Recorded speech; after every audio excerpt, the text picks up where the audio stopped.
বনভোজন গোলাম মোস্তফা।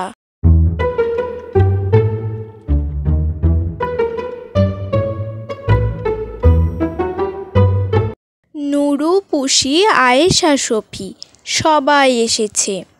আমবাগিচার তলায় যেন তারা হেসেছে। রাঁধুনিদের শখের রাধার পড়ে গেছে ধুম। বৈশাখ মাসের এই দুপুরে নাইকো কারো ঘুম। বাপ মা তাদের ঘুমিয়ে আছে এই সুবিধা পেয়ে। বনভোজনে মিলেছে আজ দুষ্টু কটি মেয়ে। কেউ এনেছে আঁচল ভরে কুড়িয়ে আমের গুটি, নারিকেলের মালার হাড়ি কেউ এনেছে দুটি।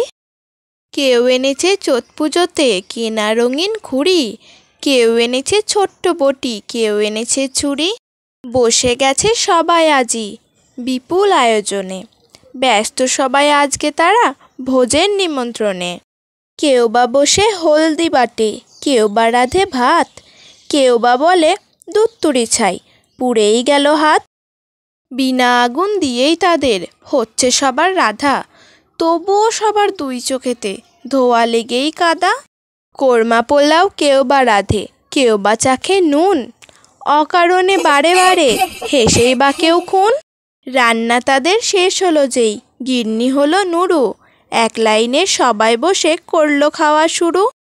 ধুলোবালির কোরমা পোলাও আর সে কাদার পিঠে, মিছি মিছি খেয়েই সবাই বলে বেজায় মিঠে।